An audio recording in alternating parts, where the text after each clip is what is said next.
hadis yang dikeluarkan Al-Imam At-Tirmidzi dan disahihkan oleh Syekh Nasiruddin Al-Albani rahimahullahu taala dari hadis Jabir bin Abdullah radhiyallahu anhu.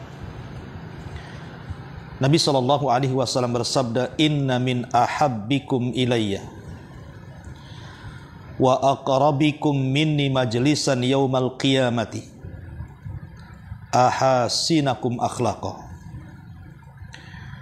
wa inna min abghadikum ilayya wa ab'adikum minni yaumal qiyamati majlisa ats-tsartsaruna wal mutasyaddiquna wal mutafayhiquna."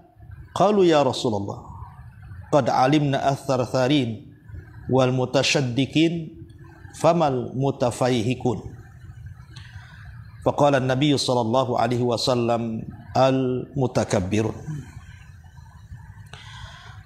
Kata Nabi sallallahu alaihi wa ala alihi wasallam dari sahabat Jabir bin Abdullah radhiyallahu an, sesungguhnya orang yang paling aku cintai, kata Rasul, dan yang paling dekat tempat duduknya denganku pada hari kiamat, mereka adalah orang yang paling baik akhlaknya. Dan sesungguhnya orang yang paling aku benci, bahkan yang paling jauh tempat duduknya kelak denganku pada hari kiamat, mereka adalah ats-tsartsarun,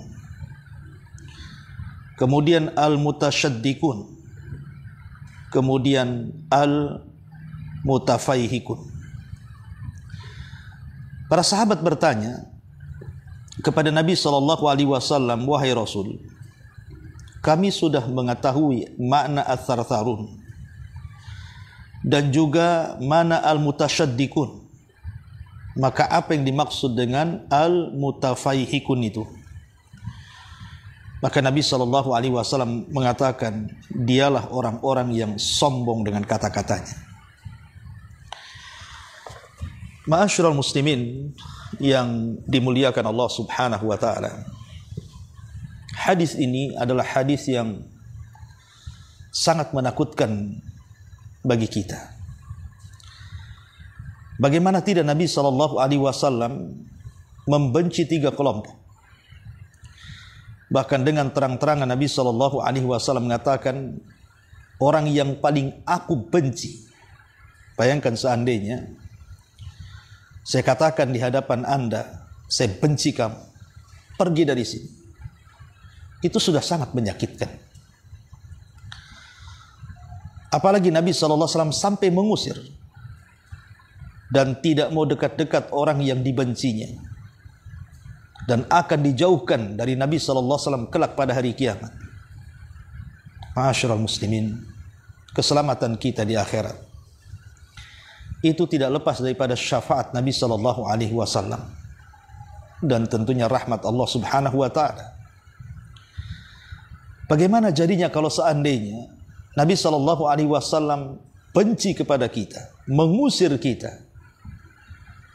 Kira-kira Anda akan meminta pertolongan kepada siapa kelak pada hari kiamat? Ma'asyiral muslimin yang dimuliakan Allah Azza wa Jalla, oleh karena itulah perhatikan tiga kelompok ini. Tiga kelompok ini adalah orang yang paling dibenci Nabi sallallahu alaihi wasallam. Maka hindarilah tiga kelompok ini. Yang pertama adalah ats-tsartsarun. Apa itu ats-tsartsarun? Al-katsirul kalam. Orang yang banyak bicara. Maksud banyak bicara di sini adalah orang yang tidak pernah berpikir apakah yang ia bicarakan itu ada maslahat atau tidak. Apakah yang ia bicarakan itu ada manfaat atau tidak. Apakah yang ia bicarakan itu sesuatu yang fakta atau dusta. Apakah yang ia bicarakan itu sesuatu yang bisa menyinggung perasaan orang atau tidak. Pokoknya dia bicara dan bicara. Nabi sallallahu alaihi wasallam bahkan memberikan tafsiran lain dalam riwayat yang lain di mana Nabi SAW mengatakan, innallaha kariha lakum thalatha. Allah sangat benci kepada kalian 3 perkara. Salah satunya Nabi mengatakan qila wa qal. Qila wa qala. Dikatakan orang, ia pun ikut mengatakannya. Sebagian ahli tafsir ataupun yang mensyarah hadis ini mengatakan yang dimaksud qila wa qala adalah al-iktsaru minal kalam bila daruratin, banyak bicara tanpa ada kebutuhan. Au hikayati syai'in lam ya'lam sihhatahu, atau berbicara menghikayatkan sesuatu, menceritakan sesuatu yang ia tidak tahu apakah benar atau tidak, fakta atau bukan. Awil kalam fi ma yadhurru wa la yanfa, ataupun ucapan yang banyak memadaratkan orang lain dan tidak bermanfaat sama sekali. Itulah athar tharun, sama dengan qila wa qala. Karena biasanya orang kalau sudah banyak bicara dan tidak mengerem bicaranya dan terus bicara, setiap dia mendengar kemudian dia pun membicarakan kepada orang. Setiap yang dilihat dia bicarakan, setiap yang dipikirkan dia bicarakan. Maka biasanya kalau orang yang seperti ini tidak lepas daripada dusta. Sebab kalau orang banyak bicara, terasa atau tidak, sadar atau tidak, pasti akan jatuh kepada dusta. Kalau sudah jatuh kepada dusta, biasanya merembet kepada ghibah, kepada namimah, bahkan bisa menimbulkan fitnah.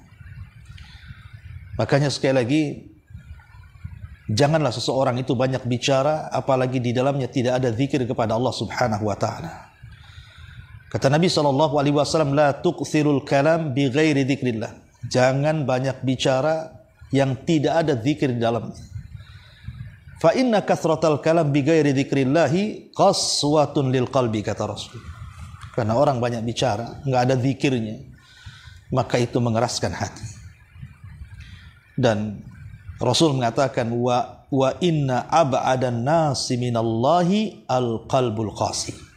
Dan orang yang paling jauh dengan Allah adalah orang yang keras hatinya. Lihat endingnya bagaimana Allah jauh dari kita, karena kerasnya hati. Dan kerasnya hati ditimbulkan karena banyak bicara yang tidak ada zikir kepada Allah Subhanahu wa ta'ala.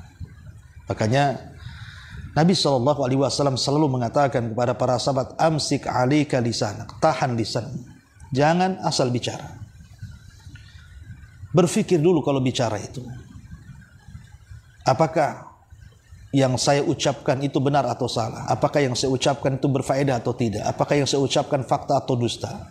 Apakah yang saya ucapkan ini membawa manfaat ataukah madarat? Berfikirlah sebelum nanti. Nabi SAW mengatakan, wa innal abda la yatakallamu bil kalimati la yulki laha balan yahwi sahibuha fi nari jahannam. Terkadang ada seorang hamba mengucapkan satu kalimat tanpa sadar, karena banyak ngomong, terjerumus kepada hal-hal yang tidak disukai Allah atau dimurkai Allah, maka dengan satu kalimat itu Anda akan dimasukkan ke dalam jahannam, na'udzubillah. Ini yang disebut dengan athar tharud. Kemudian yang kedua, kata Nabi SAW, al-mutasyaddiqun.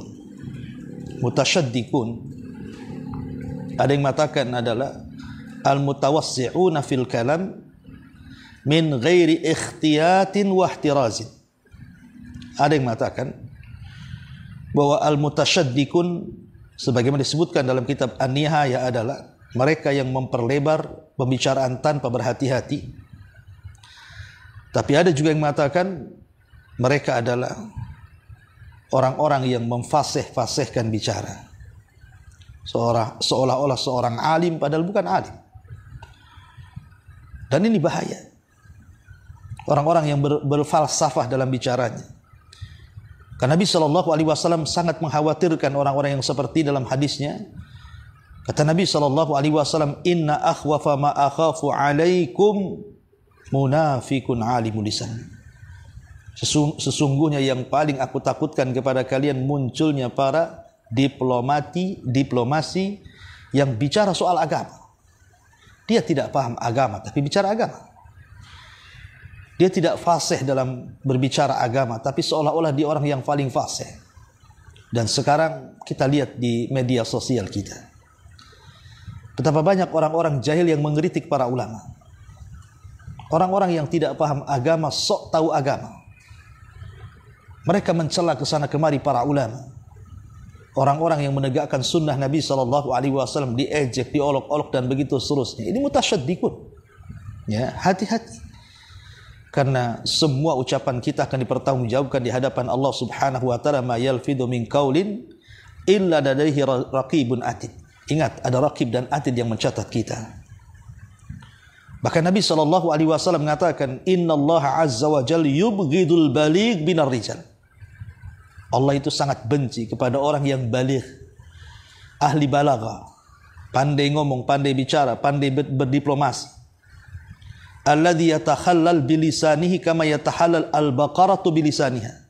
Yang terus ngoceh seperti seekor sapi yang mulutnya terus mengunyah makanan. Ma'asyiral muslimin yang dimuliakan Allah Subhanahu wa taala. Maka hati-hati dalam bicara, apalagi soal agama, apalagi sampai menjelek-jelekan para ulama, apalagi sampai kemudian mengkritik para ulama padahal Anda yang salah, mereka yang benar. Maka kalaupun harus kemudian mengkritik, menggunakan bahasa-bahasa ilmiah, bahasa-bahasa yang santun, bahasa-bahasa yang memang terkesan Anda itu talibul ilmi. Ma'asyiral muslimin yang dimuliakan Allah Subhanahu wa taala. Kemudian yang ketiga, orang yang dibenci Nabi SAW adalah al-mutafaihiqun. Siapa al-mutafaihiqun itu? Sebagaimana sabda Nabi SAW ketika sahabat mengatakan, Rasul, sarun kami tahu. Kemudian al-mutasyaddiqun kami tahu. Al-mutafaihiqun itu apa? Maka Nabi SAW mengatakan, al-mutafaihiqun adalah al-mutakabbirun, orang yang sombong. Maksudnya sombong dalam bicara. Seperti mengatakan, tidak ada yang lebih pandai melebihi aku. Tidak ada yang lebih cerdas kecuali aku. Ini semua adalah karyaku. Ini semua adalah hasilku. Kalian ini apa? Dan begitu seterusnya. Karena yang pertama kali mengucapkan anania, kesombongan dengan mengatakan saya dan saya adalah iblis. Ketika bicara dengan Allah Subhanahu wa taala perihal penciptaan Adam alaihi salatu wasallam, dia mengatakan, ana khairum minhu khalaqtani min nar wa khalaqtahu min tin. Aku lebih baik dibandingkan Adam. Aku diciptakan dari api, dia dari tanah. Sombong. Ya. Maka jangan sombong. Sekarang banyak orang yang Masya Allah, semoga Allah berikan hidayah kepada mereka, terutama di medsos. Dengan sombongnya dia bicara dengan soal kekayaan, soal jabatan, soal pangkat, merendahkan orang, kecerdasan dan begitu seterusnya. Apa yang kita sombongkan, semua ini nikmat dari Allah Subhanahu wa taala. Kita bicara saja itu nikmat. Kita punya ide, ini nikmat dari Allah Subhanahu wa taala. Kekayaan kita, pangkat, jabatan, semua adalah nikmat dari Allah Subhanahu wa taala. Maka jangan seperti Qarun yang mengatakan, innama utituhu min ilmin indi. Sungguhnya kekayaan ini karena kecerdasanku. Subhanallah. Tapi jadilah seperti Sulaiman yang mengatakan, hadza min fadli rabbi. Ini semua adalah karunia dari Allah Subhanahu wa taala. Begitulah seorang muslim. Maka hati-hati dari tiga perkara ini. Jangan sampai ada pada diri kita, karena ini orang yang paling dibenci Nabi sallallahu alaihi wasallam. Tapi jadilah orang yang paling berakhlak. Sebagaimana potongan hadis pertama, Nabi sallallahu alaihi wasallam mengatakan bahwa orang yang paling dicintai Rasul, orang yang paling dekat dengan Rasul pada hari kiamat, tempat duduknya adalah ahasinakum akhlaq. Orang yang baik akhlaknya. Ya. Orang yang baik akhlaknya. Ma'asyiral muslimin yang dimuliakan Allah Azza wa Jalla, orang baik ini selamanya dia akan baik kalau terus menjaga kebersihan hati dan akhlaknya. Karena hati orang baik tidak mungkin berubah. Hati orang baik itu tidak mungkin berubah walaupun kondisi mereka berubah. walaupun ekonomi mereka berubah, walaupun usia mereka makin berubah, walaupun suasana dia berubah, tapi hati orang baik tidak akan berubah, sikapnya tidak akan berubah. Kalau memang dia seorang pemaaf, tetaplah dia pemaaf walaupun dizalimi. Kalau dia seorang pemurah, tetaplah dia akan menjadi pemurah walaupun dia menjadi miskin. Walaupun wajahnya yang selalu riang, menyenangkan, tetap akan seperti itu. Walaupun mungkin kondisinya sudah berubah. Maka jadilah orang baik, orang yang berakhlak. Karena orang yang baik dan berakhlak itu disenangi manusia. Tapi orang yang jahat dan tidak berakhlak pasti tidak disukai manusia. Anda bisa bayangkan, kalau seandainya kita memiliki kebersihan jiwa, baiknya akhlak, wajah yang selalu tersenyum dan tertawa, lisan yang selalu tertata santun dan bijaksana, suara yang lembut, lirih tanpa melengking, tenang dalam bersikap, hati-hati dalam mengambil keputusan, menghargai dan menghormati orang, kemudian juga menjaga perasaan orang. Ini orang lain pun senang dengan kita. Bukan hanya kita, orang lain pun senang.